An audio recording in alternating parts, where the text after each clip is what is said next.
En novembre 1889, Helena Blavatsky était assise dans son appartement de Londres. Elle écrivait « La doctrine secrète ». Sa santé était fragile, son corps était épuisé. Mais quelque chose d'étrange se passait.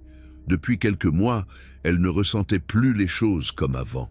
La douleur physique était toujours là, mais elle ne la touchait plus vraiment. C'était comme si elle observait la douleur depuis un autre endroit, un endroit silencieux, profond, inébranlable. Ce soir-là, le Mahatma Morya lui est apparu, pas physiquement, mais dans une vision claire comme du cristal. Il s'est assis face à elle. Il l'a regardée avec ce sourire calme qu'il avait toujours, et il a dit « Helena, tu y es presque. L'illumination approche, dans cette incarnation ou la prochaine, mais tu es très proche, plus proche que tu ne le penses. » Helena a senti des larmes couler sur ses joues. Elle a demandé « Comment le savez-vous » Morya a répondu « Parce que je vois les 10 signes en toi, les 10 signes que l'âme affiche toujours quand elle approche de l'éveil final. Et la plupart des gens qui portent ces signes ne les reconnaissent eux-mêmes pas. Ils pensent qu'ils sont juste fatigués, ou bizarres, ou en train de devenir fous. Mais en réalité, ils sont en train de se réveiller. Si vous êtes ici, c'est que quelque chose en vous a changé. Vous n'êtes plus comme avant. Les choses qui vous passionnaient ne vous intéressent plus. Les gens qui étaient importants semblent superficiels. Votre vie entière semble étrange, comme un rêve dont vous commencez à vous réveiller. Et vous vous demandez « Qu'est-ce qui m'arrive? Est-ce que je perds quelque chose? Ou est-ce que je trouve enfin quelque chose ?»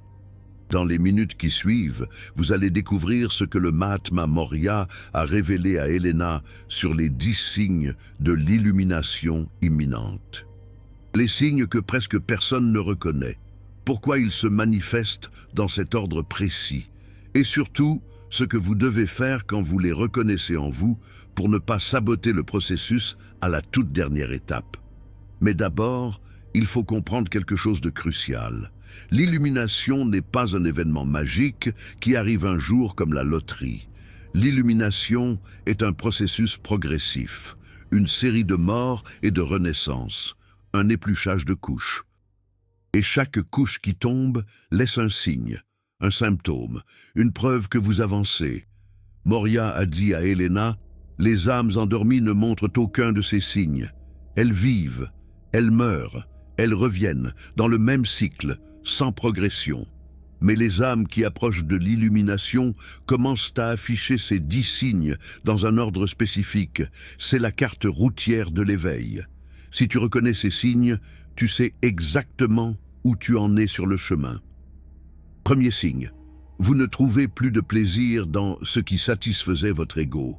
Morya a expliqué, quand une âme commence à s'éveiller, la première chose qui meurt, c'est l'attachement au jeu de l'ego. Les choses qui avant te donnaient du plaisir, être admiré, avoir raison, gagner des disputes, accumuler des possessions, impressionner les autres, tout cela devient soudainement vide. Creux, inutile. Ce n'est pas que tu décides consciemment d'arrêter de les vouloir. C'est que ton âme a simplement grandi au-delà. C'est comme un adulte qui regarde les jouets de son enfance. Il n'y a pas de jugement, juste une reconnaissance tranquille. Cela ne me nourrit plus. Helena a reconnu cela immédiatement. Dans sa jeunesse, elle adorait choquer les gens, briller dans les salons aristocratiques, prouver qu'elle avait raison. Mais à partir de ses 40 ans, tout cela lui semblait épuisant, enfantin. Elle n'avait plus envie de jouer à ces jeux. Morya a averti « Attention ». Ce signe est souvent interprété comme de la dépression. Les gens autour de toi vont dire « Tu as perdu ta joie de vivre, tu devrais voir un médecin ». Mais ce n'est pas de la dépression, c'est un détachement naturel. L'ego meurt. Et quand l'ego meurt, tous ces jeux meurent avec lui. C'est un signe de progression, pas de régression. Deuxième signe, vous ressentez une solitude existentielle, même entouré de gens. Le maître a dit « Quand ton âme commence à vibrer à une fréquence plus haute, elle sort naturellement de la fréquence collective. Tu te retrouves seul. Pas physiquement nécessairement, mais énergétiquement. spirituellement. Tu peux être dans une pièce remplie de gens et te sentir complètement isolé, car personne ne parle le même langage que toi. Personne ne voit ce que tu vois. Personne ne comprend ce que tu traverses. Cette solitude est très spécifique. Ce n'est pas la solitude de quelqu'un qui se sent rejeté, c'est la solitude de quelqu'un qui a grandi au-delà du groupe, comme un enfant qui devient adulte et qui ne peut plus jouer avec les autres enfants de la même manière. Elena a vécu cela intensément. Même au sein de la société théosophique qu'elle avait fondée, elle se sentait souvent seule, car personne ne comprenait vraiment ce qu'elle traversait. Les visions, les contacts avec les Mahatmas, les téléchargements de connaissances. Elle ne pouvait pas en parler à la plupart des gens sans être prise pour folle. Moria a dit « Cette solitude est temporaire. Elle dure tant que tu es entre deux mondes. Tu as quitté l'ancien monde, mais tu n'es pas encore pleinement ancré dans le nouveau. Alors tu flottes, seul. Mais quand l'illumination arrive, cette solitude se transforme en solitude sacrée, une plénitude dans l'isolement, une paix dans la séparation. Tu ne te sens plus seul, tu te sens entière. Troisième signe, le temps semble accélérer de manière dramatique. Moria a expliqué, quand une âme approche de l'illumination, sa perception du temps change radicalement. Les jours passent comme des heures, les semaines comme des jours, les années comme des mois. Tu te demandes constamment, où est passé le temps? Comment sommes-nous déjà en décembre alors que janvier était hier? Ce n'est pas juste une impression, c'est une réalité énergétique. Ton âme commence à vibrer à une fréquence tellement haute qu'elle sort partiellement de la ligne temporelle linéaire. Elle commence à expérimenter le temps comme les maîtres l'expérimentent, non pas comme une ligne droite, mais comme un point éternel. Alors la séquence linéaire passé, présent, futur s'effondre et tout semble aller très vite. Elena a écrit dans son journal en 1890 « Je ne comprends plus le temps. Il me semble que j'ai vécu 100 ans en 10 ans. Mais aussi que ces 10 ans sont passés en un clin d'œil. C'est très désorientant, parfois terrifiant, mais aussi étrangement libérateur. Le maître a dit « Ce signe signifie que ton âme se prépare à quitter la roue du temps, à entrer dans l'éternel maintenant. C'est un bon signe, même si c'est inconfortable. Laisse-le se produire. Ne résiste pas. » Quatrième signe. Vous perdez l'intérêt pour les drames et les conflits. Moria a révélé, une âme proche de l'illumination ne peut plus participer aux drames humains, les disputes, les jalousies, les trahisons, les scandales. Tout cela lui semble épuisant, inutile, une perte d'énergie monumentale pour rien.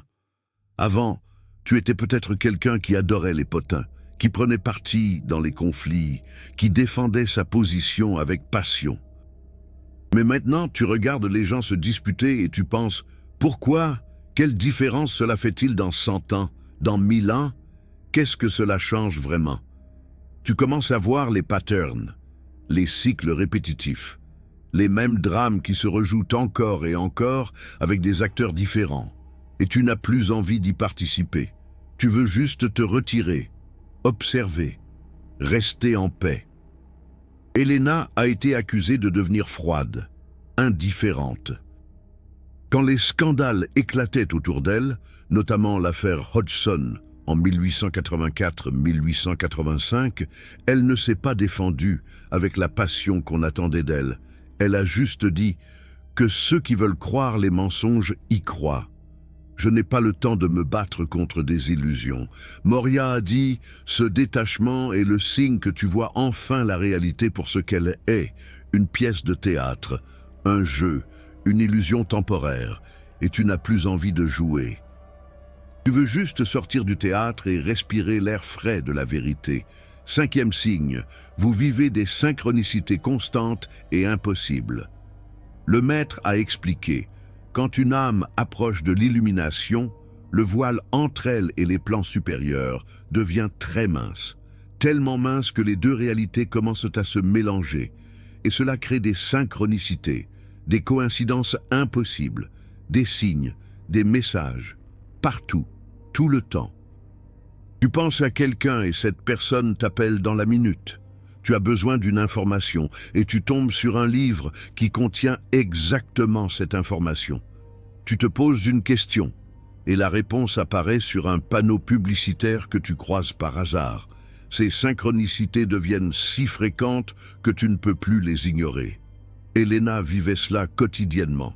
Les lettres des Mahatmas apparaissaient par précipitation exactement quand elle en avait besoin. Les personnes qui devaient entrer dans sa vie apparaissaient comme par magie. Les manuscrits anciens se matérialisaient dans ses mains au moment parfait.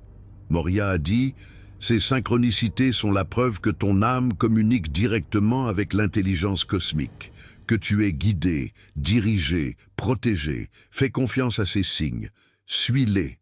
Ils te mèneront exactement où tu dois aller. » Sixième signe. Vous sentez une urgence temporelle sans raison logique. Le maître a révélé une âme qui approche de l'illumination sent soudainement qu'elle n'a plus beaucoup de temps. Pas nécessairement dans le sens de la mort imminente, mais dans le sens que quelque chose doit être accompli rapidement, quelque chose d'important, d'essentiel, et elle ne peut pas perdre de temps avec des futilités. Tu commences à éliminer tout ce qui n'est pas essentiel de ta vie. Les relations superficielles, les activités inutiles, les distractions. Tu deviens très sélective avec ton temps et ton énergie, car tu sens au fond de toi que chaque minute compte, que tu es en train de finaliser quelque chose de crucial. Elena a ressenti cette urgence de manière intense dans ces dernières années. Elle écrivait frénétiquement, transmettait tout ce qu'elle savait, formait des étudiants, comme si elle savait qu'elle n'avait plus beaucoup de temps pour accomplir sa mission. Et elle avait raison. Elle est morte le 8 mai 1891. Mais elle avait réussi à transmettre l'essentiel. Moria a dit « Cette urgence est un cadeau. Elle t'empêche de procrastiner. Elle te pousse à agir, à créer, à transmettre, à accomplir ta mission avant de partir. Écoute-la, ne l'ignore pas. » Septième signe. Vous devenez hypersensible aux énergies basses. Le maître a expliqué, quand ta fréquence s'élève, tu deviens naturellement très sensible aux fréquences basses. Les environnements bruyants, les gens négatifs, les émotions lourdes, la violence même à la télévision, tout cela devient physiquement insupportable. Avant, tu pouvais passer des heures dans un bar bruyant, regarder des films violents, écouter des gens se plaindre pendant des heures, mais maintenant, 10 minutes de cela et tu te sens drainé, malade, épuisé, comme si quelqu'un avait vidé toute ton énergie. Ce n'est pas que tu es devenu faible. C'est que ta fréquence est devenue tellement haute qu'elle ne peut plus coexister confortablement avec les fréquences basses. C'est comme un diapason accordé très haut. Si tu le mets près d'un son discordant, il vibre douloureusement. Elena ne pouvait plus supporter les foules, les salons mondains, les conversations superficielles. Elle avait besoin de silence, de nature, de solitude, pour protéger sa fréquence, pour ne pas être constamment bombardée par les énergies basses. Moria a conseillé « Protège-toi, retire-toi, ne te force pas à rester dans des environnements qui te drainent juste pour plaire aux autres. Ton énergie est précieuse, elle doit être préservée pour ta mission, pas gaspillée dans des situations qui ne te servent pas. » Huitième signe, vous ressentez une paix profonde même dans le chaos. Le maître a révélé, c'est peut-être le signe le plus paradoxal. Alors que ta vie extérieure peut être chaotique, ta vie intérieure devient de plus en plus paisible. Tu perds ton emploi, ton partenaire te quitte, ta santé se dégrade, mais au fond de toi, il y a une paix, une certitude tranquille que tout est exactement comme cela doit être. Cette paix n'est pas de la résignation, ce n'est pas du déni, c'est une reconnaissance profonde que tu n'es pas le chaos. Tu es la conscience qui observe le chaos. Et cette conscience est inébranlable, éternelle, parfaite. Elena a vécu des attaques constantes, des scandales, des trahisons, des maladies. Mais dans ses lettres, elle écrivait souvent « Je suis en paix. Malgré tout, je suis en paix, car je sais qui je suis vraiment. et personne ne peut toucher cela. Moria a dit, « Cette paix est la preuve que tu as trouvé le témoin silencieux en toi. La présence qui ne change jamais, qui ne souffre jamais, qui observe tout sans être touché par rien. C'est cela, l'illumination, pas la disparition des problèmes, mais la découverte de celui en toi qui n'a jamais eu de problème. » 9e signe, vous commencez à voir à travers les illusions collectives. Le maître a expliqué, une âme proche de l'illumination commence à voir clairement ce que la plupart des gens ne voient pas. Les mensonges collectifs, les programmations sociales, les manipulations, les fausses croyances que tout le monde accepte comme vérité. Tu regardes les gens courir après l'argent et tu penses, ils ne savent pas que l'argent ne peut pas les rendre heureux. Tu regardes les gens obéir aux autorités sans questionner et tu penses, ils ne savent pas qu'ils sont libres. Tu regardes les gens avoir peur de la mort et tu penses, ils ne savent pas qu'ils sont immortels. Ce n'est pas que tu te sens supérieur, c'est juste que tu vois. Et une fois que tu vois, tu ne peux plus faire semblant de ne pas voir. Tu ne peux plus participer aux illusions collectives avec la même innocence qu'avant.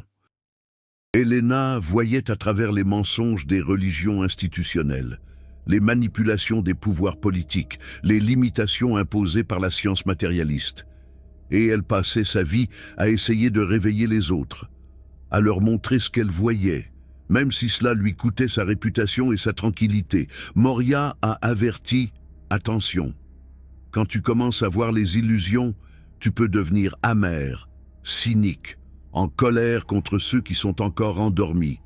Mais c'est un piège. Ton travail n'est pas de juger ceux qui dorment. Ton travail est de rester éveillé et d'offrir la lumière à ceux qui sont prêts à la voir. Rien de plus. 10e signe, vous sentez que vous n'avez plus rien à apprendre. Ici, le maître a dit, c'est le dernier signe, le plus définitif. Quand une âme a presque terminé son cycle terrestre, elle sent clairement qu'elle a fait le tour, qu'elle a appris toutes les leçons que la terre pouvait lui enseigner. Qu'il ne reste plus rien d'important à expérimenter ici. Ce n'est pas de l'ennui, ce n'est pas de la dépression, c'est une reconnaissance tranquille, une saturation. Comme un étudiant qui a terminé toutes les classes et qui est prêt à recevoir son diplôme. Il n'y a pas de regret, pas de nostalgie, juste une acceptation paisible que le cycle est terminé. Helena a senti cela très clairement dans ces dernières années. Elle a écrit à un ami en 1890 « Je sens que mon travail ici est presque terminé. J'ai transmis ce que je devais transmettre. Maintenant, je suis prête à partir, pas par désespoir, mais par accomplissement. » Moria a révélé « Quand tu reconnais ce 10e signe, cela signifie que tu es à 1 ou 2 incarnations maximum de l'illumination finale. Peut-être même dans cette vie, si tu continues consciemment le chemin. C'est le signe que ton âme se prépare à sa libération définitive du cycle. Maintenant, une question cruciale. Si vous reconnaissez ces 10 signes en vous, que devez-vous faire? Moria a donné à Helena un protocole en 5 étapes pour finaliser le chemin vers l'illumination. Première étape, acceptez où vous êtes sans résistance.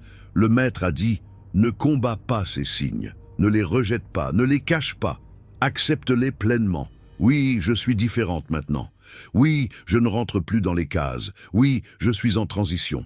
C'est parfait ainsi. La résistance crée de la souffrance. L'acceptation crée de la paix. Accepte que tu es en train de mourir à l'ancien toi pour renaître dans le nouveau toi. Et cette mort n'est pas une tragédie, c'est une libération. Deuxième étape, simplifiez radicalement votre vie. Moria a enseigné, éliminez tout ce qui n'est pas essentiel. Les relations qui vous drainent, les activités qui ne vous nourrissent pas, les possessions qui encombrent votre espace, les engagements qui épuisent votre énergie. Gardez seulement ce qui soutient votre évolution spirituelle, ce qui vous aide à rester centré, ce qui vous nourrit vraiment. Tout le reste doit partir, sans culpabilité, sans explication. C'est votre vie, c'est votre énergie. Protégez-la férocement. Elena a appliqué cela strictement. Elle a coupé les liens avec des dizaines de personnes. Elle a refusé des invitations. Elle s'est retirée dans son appartement pour écrire, pour méditer, pour être seule avec les maîtres. Et c'est dans ce retrait qu'elle a produit son œuvre la plus importante. Troisième étape, pratiquer le témoin silencieux quotidiennement. Le maître a dit, chaque jour, assieds-toi en silence pendant au moins 30 minutes. Ne médite pas dans le sens traditionnel. Ne visualise rien. Ne récite aucun mantra. Assieds-toi juste et observe. Observe tes pensées sans t'y attacher. Observe tes émotions sans t'y identifier. Observe tes sensations physiques sans réagir. Et petit à petit, tu découvriras celui qui observe, le témoin silencieux, la présence éternelle. Et c'est cela que tu es vraiment. Cette pratique accélère l'illumination plus que n'importe quelle autre technique, car elle te déplace directement de l'identification au mental à l'identification à la conscience pure. Quatrième étape, transmettez ce que vous savez. Moria a révélé une âme proche de l'illumination a accumulé une sagesse immense. Des centaines, peut-être des milliers de vies de connaissances. Cette sagesse ne vous appartient pas, elle appartient à l'humanité. Transmettez-la, écrivez, enseignez, partagez, guidez. Ne gardez rien pour vous par peur ou par ego. Donnez tout, car c'est dans le don que vous vous libérez. C'est en vidant votre coupe que vous faites de la place pour l'illumination finale. Elena a donné tout ce qu'elle savait. Elle a écrit Isis dévoilée et la doctrine secrète. Elle a formé des milliers d'étudiants. Elle a créé la société théosophique. Elle ne gardait rien, et c'est cette générosité qui a accéléré son évolution. Cinquième étape, préparez-vous consciemment à votre départ. Le maître a dit, que tu partes dans cette vie ou dans la prochaine, prépare-toi consciemment, finalise ton karma, pardonne à tous, libère tous tes attachements, termine toutes tes affaires, pour que quand le moment vient, tu puisses partir en paix, sans regret. Sans lien qui te retienne. Elena a passé ces 3 dernières années à faire exactement cela. Elle a écrit des lettres de pardon, elle a transmis ses enseignements, elle a dit au revoir consciemment. Et quand le 8 mai 1891 est arrivé, elle était prête. Elle est partie en paix, vers la lumière dorée, sans retour. Moria a dit à Elena, « Les 10 signes ne sont pas des problèmes à résoudre, ce sont des cadeaux à célébrer. Chaque signe est une preuve que tu progresses, que ton âme grandit, que l'illumination approche. Alors, au lieu de les craindre, remercie-les, honore-les, car ils sont tes compagnons de route vers la liberté finale. Si vous reconnaissez ces 10 signes en vous, vous savez maintenant avec certitude. Vous n'êtes pas en train de perdre votre esprit, vous n'êtes pas en dépression, vous n'êtes pas en train de devenir bizarre, vous êtes en train de vous éveiller. Et cet éveil est le processus le plus beau, le plus sacré, le plus important de votre existence. Ne le sabotez pas en essayant de redevenir normal. Vous ne pouvez pas revenir en arrière. Le chemin ne va que dans une direction, vers l'avant, vers la lumière, vers l'illumination. Embrassez ces signes, suivez ce chemin, faites confiance au processus. Vous êtes guidé, vous êtes soutenu, vous êtes exactement là où vous devez être. Si vous sentez votre âme vibrer avec cette reconnaissance, le YouTube a ce petit cœur doré juste en dessous, le Super Thanks. Quand une âme éveillée reconnaît une autre âme éveillée à travers ce geste, cela crée ce qu'Elena appelait le cercle de lumière. Une connexion énergétique entre toutes les âmes qui approchent de l'illumination. Ce n'est pas une question d'argent, c'est une question de reconnaissance sacrée. Une âme qui dit à une autre « Moi aussi je vois, moi aussi je marche ce chemin. Nous sommes ensemble. » Chaque Super Thanks renforce ce cercle. Et ce cercle, Elena l'a dit, nous porte tous vers l'illumination collective, car nous ne nous éveillons pas seuls. Nous nous éveillons ensemble. Vous êtes ici pour une raison. Votre âme vous a guidé vers cette connaissance parce que vous êtes prête. prête à reconnaître les signes, prête à accepter où vous êtes, prête à finaliser le chemin. Combien de ces 10 signes reconnaissez-vous en vous? Écrivez dans les commentaires le nombre, juste le nombre. Car d'autres âmes éveillées verront ces nombres, et elles sauront qu'elles ne sont pas seules sur ce chemin, que nous sommes une communauté dispersée mais connectée, la communauté des éveillés. Reconnectons-nous ici.